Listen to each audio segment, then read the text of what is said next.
Pemirsa, gunungan sampah jadi masalah klasik pengelolaan lingkungan hidup. Dengan tata kelola yang tepat, sampah bisa dimanfaatkan menjadi tenaga untuk pembangkit listrik. Nah, program semacam ini telah berjalan di Nusa Tenggara Barat. Biomasa dari sampah dimanfaatkan untuk bahan co-firing pembangkit listrik tenaga uap atau PLTU Ciranjang. Ini adalah kisah kolaborasi strategis PT PLN Persero Unit Induk Wilayah NTB, Dinas Lingkungan Hidup dan Kehutanan NTB, dan Unit Pelaksana Teknis Tempat Pemrosesan Akhir Kebon Kongok.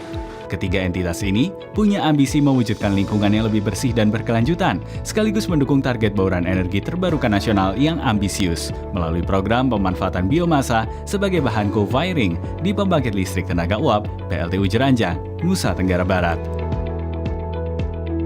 Program ini bukan sekadar inisiatif biasa, melainkan manifestasi nyata komitmen daerah mengatasi masalah sampah sekaligus memperkuat ketahanan energi.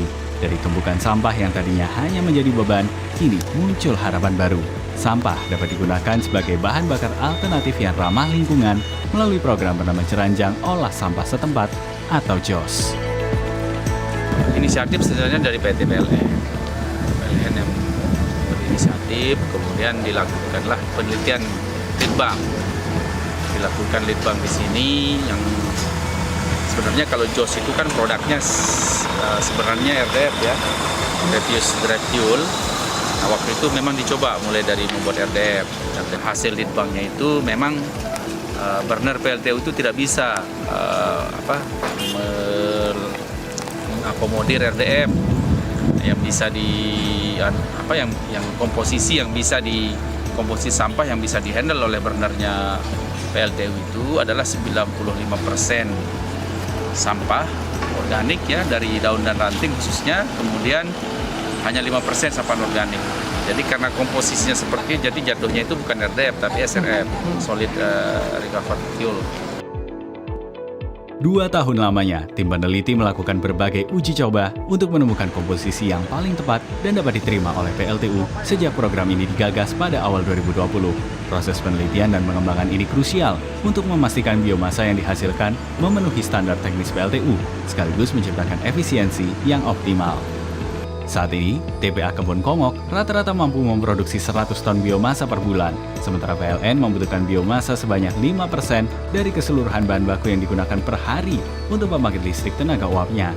Salah satu tantangan terbesar untuk memenuhi permintaan biomasa itu adalah pasokan bahan yang terbatas dan kondisi sampah yang masuk seringkali tercampur antara yang organik maupun anorganik, sehingga membutuhkan waktu, tenaga, dan biaya untuk pemilahan awal. Kondisi sampah yang masuk ke TPA itu kan tercampur. Nah, jadi effort kita itu di pemilahan. Pemilahan itu menghabiskan tenaga, biaya. Akhirnya bagaimana caranya mengatasi tantangan itu? Ya sekarang kami menyampaikan ke kabupaten kota yang bagi bahan-bahan sampah daun dan ranting yang sudah terpilah yang masuk ke TPA itu tidak dikenakan kompensasi jasa pelayanan. Itu free masuk ke sini. Kemudian masyarakat sekitar sini juga atau bahkan sampai di Darmada, sampai di Batu Layar, itu Mataram dan sekitarnya itu kalau ada perantingan penebangan bisa mengontak kami untuk pengangkutan. Walaupun terdapat tantangan, tapi program ini bisa sukses dijalankan karena kerjasama erat berbagai pihak, berlandaskan nota kesepahaman atau MOU, dan perjanjian kerjasama atau PKS antara pemerintah Provinsi NTB, PLN, dan semua pihak yang terlibat dalam penelitian awal. Selain itu, adanya bantuan sejumlah peralatan dari Kementerian Pekerjaan Umum dan Perumahan Rakyat atau PUPR pada tahun lalu membantu TPA Kebon Kongok meningkatkan kapasitas produksi biomasanya. Muhammad Awaludin, Berita 1, Kabupaten Lombok Barat, Nusa Tenggara Barat.